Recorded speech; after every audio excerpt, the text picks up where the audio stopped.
যতক্ষণ না পর্যন্ত রাষ্ট্রের পক্ষ থেকে একটি চূড়ান্ত সমাধান আসছে ততক্ষণ পর্যন্ত আমাদের এই অবস্থান কর্মসূচি চলমান থাকবে। আজকে আমাদের দাবিটা হচ্ছে গিয়ে আমাদের সেন্ট্রাল ইউনিভার্সিটি নিয়ে যে মডেলের যে খসড়াটা প্রকাশ হয়েছে সেই খসড়ার ভিত্তিতে অংশীজনের মতামত চাওয়া হয়েছে। আমরা আজকে আমাদের যে অবস্থান কর্মসূচি সেটা হচ্ছে শিক্ষা উপদেষ্টার পক্ষ থেকে একটি নির্দিষ্ট সময়সীমা ধার্য করে যাতে সেই সময়সীমার মধ্যে আমাদের বিশ্ববিদ্যালয়ের অধ্যাদেশটা জারি করা হয় সেইটার দাবিতে আজকে আমাদের এখানে অবস্থান কর্মসূচি। যতক্ষণ না পর্যন্ত রাষ্ট্রের পক্ষ থেকে একটি চূড়ান্ত সমাধান আসছে ততক্ষণ পর্যন্ত আমাদের এই অবস্থান কর্মসূচি চলমান থাকবে। কারো কারণে আদেশ বন্ধ হয়ে আছে কিনা সেটা তো রাষ্ট্র ভালো জানে, যে তাদের কি কারণে কোন জায়গা থেকে বা কি কারণে তারা অধ্যাদেশটা দিতে পারছে না কিংবা কোন জায়গায় তারা আটকে আছে সেটা তো একমাত্র রাষ্ট্রই বা প্রশাসনই ভালো জানে।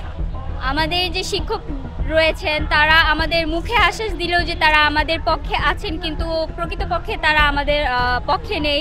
তারা বিভিন্ন সময় ক্যাম্পাসগুলোতে ক্লাসরুমগুলোতে শিক্ষার্থীদেরকে বিভিন্ন ভাবে অন্য কথা বলে উস্কে দিচ্ছে, আমাদেরকে প্রতিপক্ষ বানিয়ে দিচ্ছে।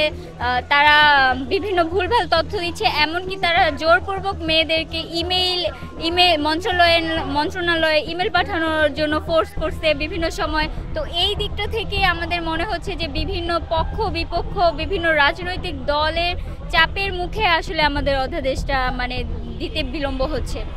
আমাদের দাবিটা যৌক্তিক বলেই কিন্তু রাষ্ট্র আমাদের কথা বিবেচনায় রেখে খসড়া প্রকাশ করেছে এবং আমাদের 7 কলেজ মিলে যে বিশ্ববিদ্যালয় হচ্ছে সেটার একটা প্রস্তাবিত নাম দিয়েছে ঢাকা কেন্দ্রীয় বিশ্ববিদ্যালয়। অবশ্যই অযৌক্তিক কিংবা অনুপযুক্ত কোনো দাবি হলে তো রাষ্ট্র আমাদেরকে এই দাবিটা নিয়ে বিবেচনায় দেখতো না, কিংবা এই শেষের পর্যায়ে এসে এরকম একটা সমাধানে আটকে থাকতো না। অবশ্যই আমাদের দাবিটা যুক্তিযুক্ত, এই কারণেই রাষ্ট্র আমাদেরকে এই পর্যন্ত এনেছে। আমরা রাষ্ট্রের প্রতি আশাবাদী তারা আমাদেরকে অধ্যাদেশের মাধ্যমে চূড়ান্ত সমাধান দিবে।